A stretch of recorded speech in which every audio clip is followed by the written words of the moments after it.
Welcome to the Anklers Art and Crafts podcast, sponsored by Searchlight Pictures. Each episode, we present conversations about the careers and contributions of the talented artisans who work behind the scenes on the TV series and movies we love. I'm Christopher Rosen, Deputy Editor at Ankler Media, and I'm so happy to bring you my recent discussion with the team behind The Testament of Ann Lee. That's director, co-writer, and producer Mona Fastvold, cinematographer William Rexer, and production designer Samuel Bader. Take a listen now.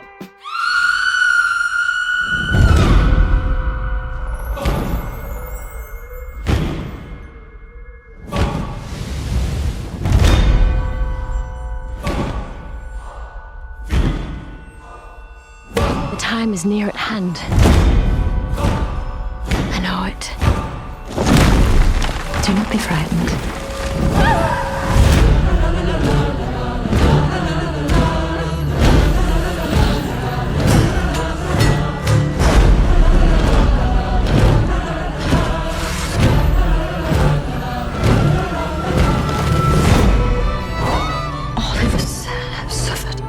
Journey.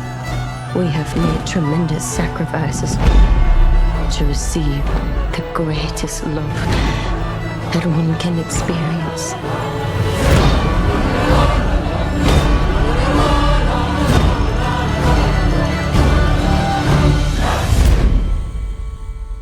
Legend has it, this is what happened to Ann Lee.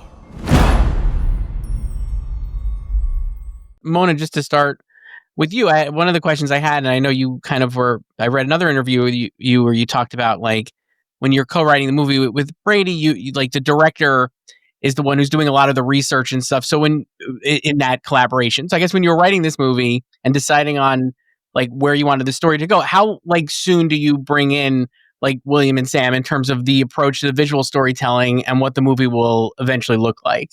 Early on, we wrote the script. We did I did a lot of research, and then I was lucky enough to have these two wonderful guys come on board, and they are equally obsessive about research. And so, you know, when after Sam read the script, he basically had a concept and a thought for, like, every single moment of the entire film, which is an insane amount of research. I mean, I've never, like, you kind of, I think you top all of us when it comes to the deep dive and dig. So it was lucky enough to come on way before we started our official prep. So the three of us started, meeting up after, while we were on other jobs, evenings and weekends, and just, sitting down with all of our art books and research books and looking at paintings and drawings and talking about the period, but also talking about our way into the story and sort of the emotional journey that would take us through the visual journey of the film as well, and how that would support the various characters. So it's pretty I always think it's so important to try and bring everyone together as much as possible, to really work closely together, not just that it's a one-on-one between me and Sam or me and William, although we do have that as well, but to really, like, try and have all of us work together really closely and from as early as possible. And then for Sam, I guess, to go to you, like, where, like, for you, like, it seems like such a large amount of research and not a lot of time. So I guess, like, how do you kind of, like, know, like, yeah, like, how do you approach this and, like, come up and, like, kind of like Mona was saying there, come up with ideas that are period appropriate, but also specific to the characters and the emotional journey that the story is telling, and, like, finding things that work with that? Well, I mean, Mona has such a strong idea in her head. I mean, there were initial conceptual conversations. I mean, we knew we loved William Hogarth for England. I remember, Mona, you saying, and then we're on the ship, and we all of a sudden it goes from being, like, muddled and dense and cluttered to, like, we're on the open sea. So we had these kind of, like, broad sort of conceptual scaffolding, I think it's fair to say. But, it is a pre-photographic era, and you do have to give yourself a crash course and then bring others in as quickly as possible to, like, just comb the entirety of, like, painting, drawings, woodcuts, textual stuff from the time. And to Mona's point, I mean, even if every single image isn't lock for all 65 to 70 sets, like you have a scaffolding that we can all harmonize around, and it evolves from when it's just the three of us in Mona's living room to we're getting ready to go to Budapest. And it's funny, it's like certain things you see and you pull almost like in a free association really early in the process have a way of coming back and telling you something later. So yeah, I think you turn the spigot on as wide as it'll open. You ingest as much information, visual and kind of intellectual as possible. And then as you keep churning and as we keep finding location, as William has an idea and as Gosha has an idea, we just sort of sculpt out the visual story of this through, initially research and then later, of course, drawings and illustrations. But So, Sam and Mona, Mona would have us come over to her living room. There'd be music playing that she'd found. Sam would have all this research. Mona would have reference books. I would have reference books. We'd be having a feast. Brady's mother would be making some food in the other room. Ada, their Mary. daughter, would be right. It was Mona created this family that was very open for us all to be participating in. And I don't think it would have been possible without that sharing and that openness, and without us all being so deeply steeped in it. Like it became, we would be socializing, but we'd be talking about the film. We'd be eating and we'd be referencing something that, Sam was putting in front of us. So when you asked how could we get it done so quickly, it was because we got so steeped in it. yeah. William, for you, obviously, so much of the movie, the musical numbers, the musical aspect of this movie is just truly like stuff I've never seen before, I was really took my breath away.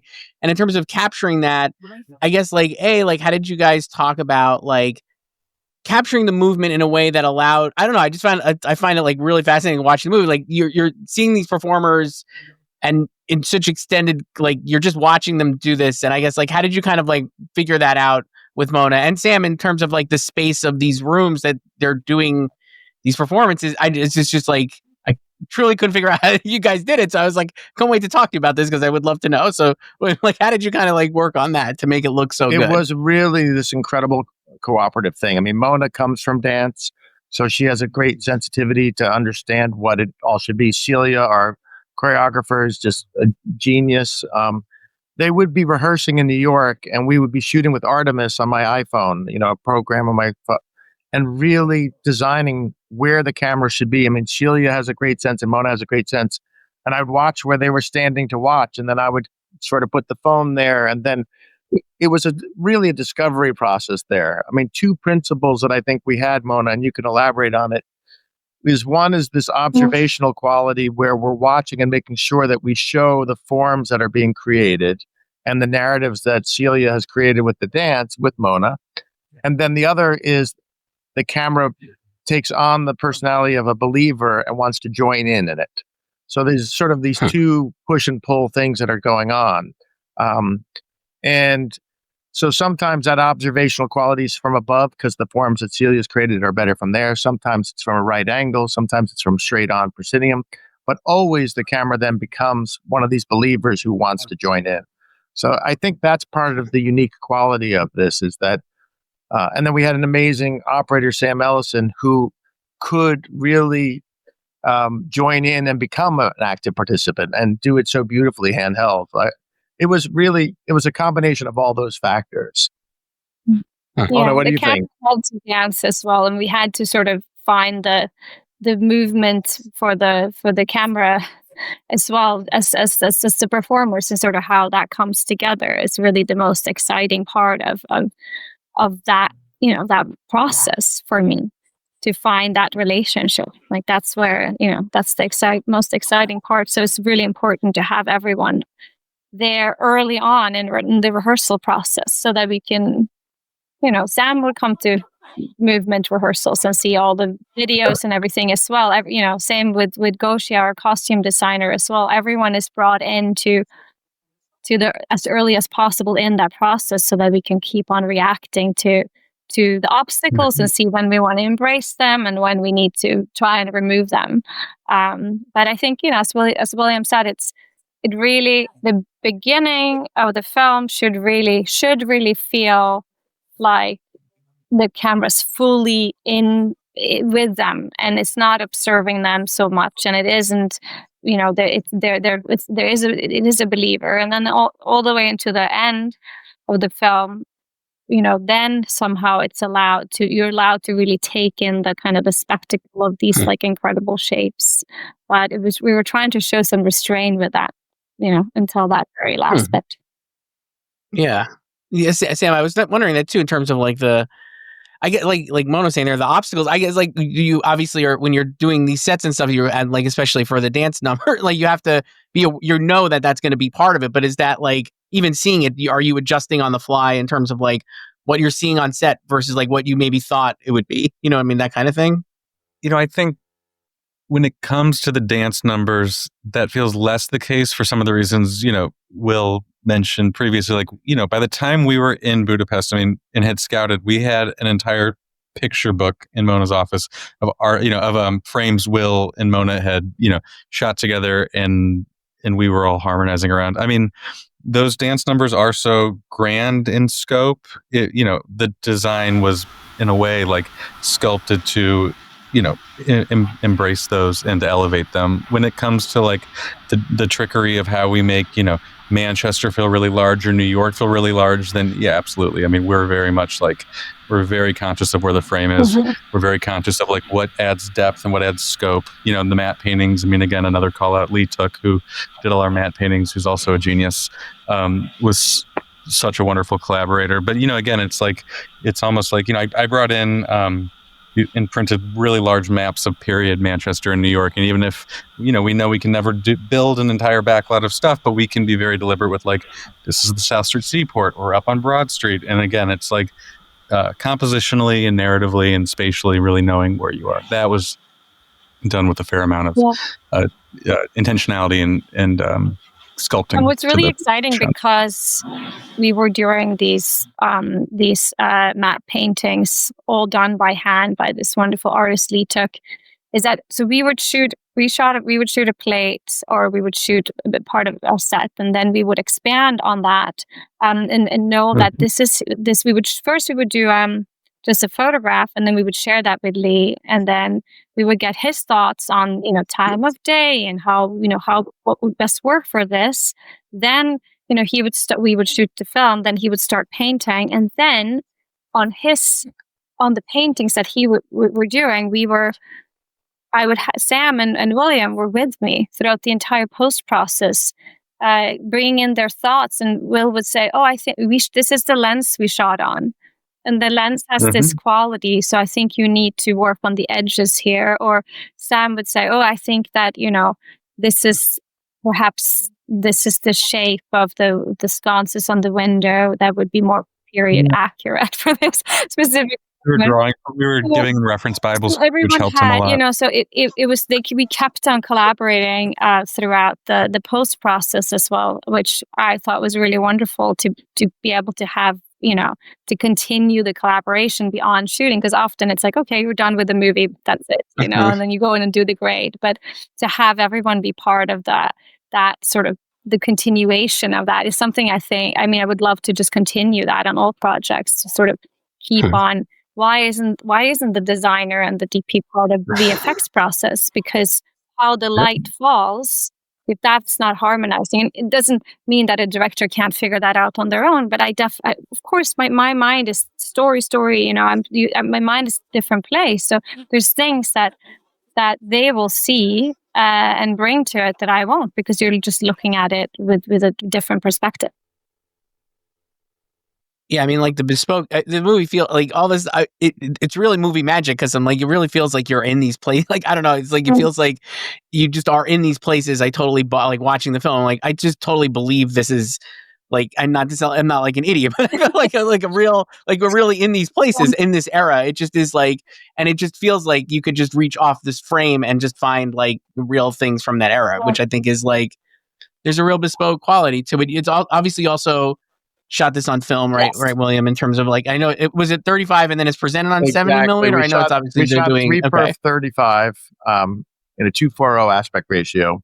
and then we blew it up to 70. Yeah.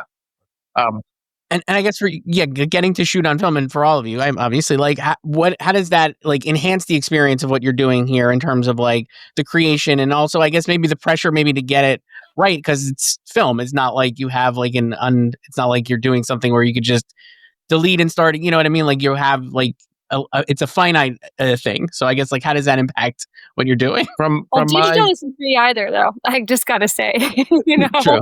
So, but from my vantage point, what happens on the set is very different when you're shooting film. There's a sacredness to it, and there's a sacredness to it's almost like being in church. There's a religion that's taking place. Everyone knows that there's only 10 minutes. Everyone focuses. Everyone, there's just procedures that happen. The way the slate comes in, no one ever says just go again, because there wouldn't be any, the film would roll out. So, everyone brings their A game because of that preciousness, and those rituals all get in place that are quite extraordinary. And I think it again parallels the story. Like, Ann Lee wanted everyone to be doing their best work, and every action is an act of God, and that's what happens when you're shooting film as well. You really treat it that seriously, and then there's a communal quality to it. You're not seeing what you have until later. So 2 days later, our cast and our crew would all go and have wine and dinner and watch what we had all done together and participate in that process as well. Again, very sort of religious and or spiritual, however you want to say it. But there are these practices in there that film does that are really quite beautiful. And I think they infuse the film with something special. Yeah, I think the sort of they're watching dailies together and going back to the lab, and we say, okay, thank God everything is exposed correctly, or it's working, and we have what we wanted. But also for everyone to come together and see their work, and then continue to have that collaborative conversation about what we're making, no matter how exhausted we are. Even though we've been, shooting for 12 hours, we still will go back to the lab and watch together, and then try and see, okay, how can we push ourselves even further? It's just makes the process it's a beautiful part of the process, and it keeps you, it continues to bring us together, because when we're spread out over production, we're spread out in all the different sections where we're working, and we're not seeing each other every single day necessarily, because Sam is prepping a location that we're moving on to next. It's really great to come together and just like check in every 3 days. Sam, for you, I want to ask about, obviously we were talking before we were recording just a little about like the sets and stuff. And the ship is obviously so memorable. I guess, like, can you talk a little about, again, like another thing where I'm like, man, how is, like, you guys, the scale of this movie is just so large compared to obviously like what, it seems like you got, like the budget, it just is incredible. The really extent, everything's on the screen and then some, it seems like. So I guess in terms of like the ship, like, I guess, like, can you talk a little about like finding that location and like, like just doing that, making that whole thing work, I guess. And then again, working with like, William and here to make it like really come across on screen. No, of course. I mean, the ship is its own conversation. It's almost its own, unit of the film. And it's really like a 4 or even a 5-hander. We were looking at ships going way back to the very beginning. We were looking for something very specific, which is a late 17th, early 18th century schooner. There aren't a lot of those just kicking around. The one we found in Jotunberg was gorgeous, a perfect recreation, but it was a museum that is almost like their Statue of Liberty in Jotunberg, Sweden. And so, I flew out to pre-scout. Let me speed it up. The ship, everything you see above deck and below deck with the hammocks and the dancing is all a real recreation of a non-seaworthy ship that had beautiful sails, but that stood docked. And so we had to clad everything so William could get low and shoot Amanda and everyone. And then